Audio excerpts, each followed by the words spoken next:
안녕하세요. 제가 질문을 하나 드려도 될까요? 당신님의 가장 크고 중요한 인생 목표는 뭐죠? 지난주에 예수님의 영이 내 영과 하나 되고 예수님의 본성이 내 안에 들어왔다고 우리가 나눴죠. 그래서 예수님의 그 본성이 겉으로 활짝 피어나서 환꽃처럼 아름답게 피어나서 그 본성이 밖으로 환하게 나타나면, 다시 말해서 신의 본성, 이것이 밖으로 분명하게 나타나면 내가 신처럼 예수님처럼 신나게 살 수 있다, 이런 말씀을 드렸거든요. 그러면은 우리 같은 죄인들이 어느 세월에 그 예수님의 본성이 겉으로 활짝 피어나게 신나게 살 수 있을까요? 예수님의 본성이 겉으로 활짝 드러나면은 내가 누구를 닮아갈까요? 내 안에 계신 예수님의 본성이 밖으로 활짝 드러나면 누구를 닮아요? 네, 당연히 예수님을 닮겠죠. 그러면은 언제 예수님의 본성이 밖으로 활짝 피어나서 신나게 예수님의 본성이 나오게 그렇게 살 수 있을까요? 그 한 가지 해답을 드리자면, 예수님을 우리 인생의 목표로 삼을 때 예수님을 닮고 예수님을 얻고 예수님을 알고 예수님을 배웠고, 이 예수님을 우리 인생의 가장 절박하고 가장 큰, 가장 중요한 인생 목표로 삼으면 그때부터 봄이 와서 성령의 봄바람이 솔솔 불어와서 쌓인 눈이 다 녹아지고 내 안에 쌓인 내적인 상처가 다 녹아 없어지고 예수님의 신나는 본성이 피어나기 시작한다는 거예요. 그러니까 이걸 가리켜서 이제 영적 성장이라고 하는데요. 예수님의 영이 내 안에 들어와서 우리가 다시 태어났다고 했잖아요. 다시 태어났으니까 이건 갓난아기나 마찬가지예요. 갓난아기로 태어났으면 점점 자라야 되겠죠. 그런데 갓난아기가 태어나서 1년이 가도 10년이 가도 20년이 가도 갓난아기 상태 그대로라면 그 부모의 가슴이 얼마나 아플까요?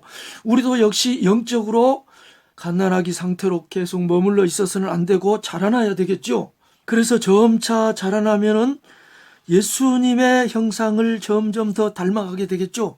왜냐하면 내 안에 계신 예수님의 영의 그 인격이 계속 밖으로, 그 신의 성품이 계속 밖으로 드러나니까요. 그 드러나는 것 자체가 예수님의 모습을 닮아가는 거잖아요. 마태복음 5장 6절에서요. 의에 줄이고 목마른 자는 복이 있나니 저희가 배부를 것이며 라고 말씀을 예수님이 친히 하셨는데요. 이 의가 무엇일까요? 여러분, 이 의를 너무 추상적으로만 생각하지 마세요. 이 의는 간단한 거예요. 의에 줄이고 목마르다.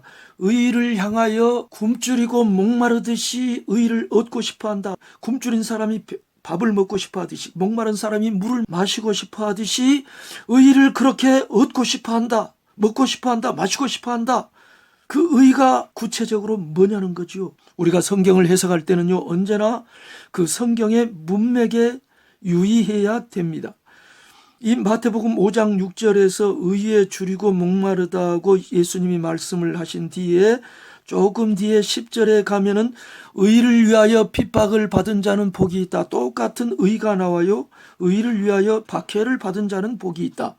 그리고 11절에 가면은 의 대신에 다른 단어를 예수님이 넣어서 사용합니다.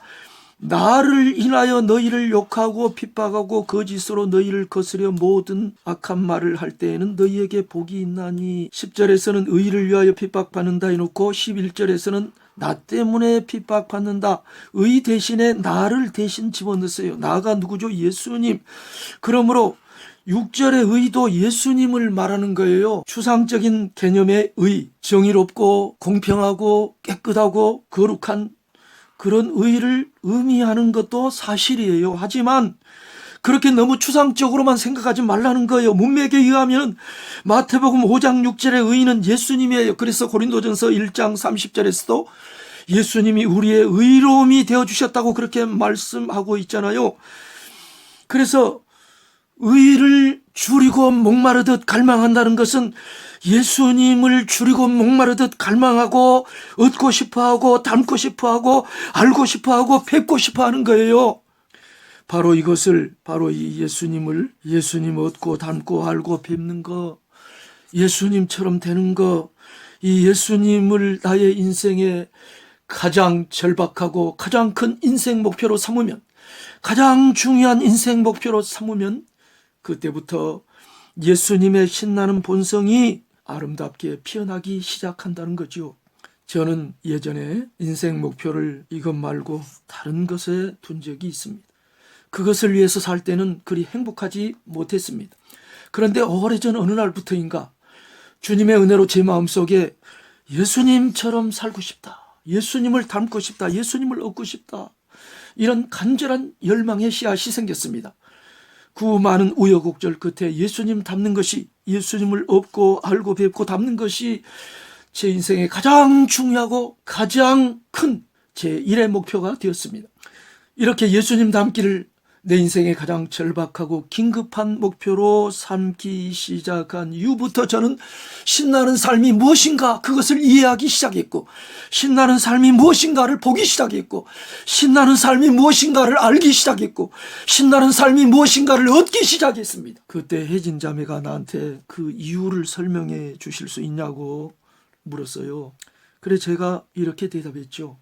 이 목표, 예수님 얻고 닮고 알고 뵙는 거, 예수님 그 자체를 우리 인생의 가장 중요한 목표로 삼는 것 그 자체, 그거를 내 안에 계신 예수님이 가장 기뻐하신다는 거예요.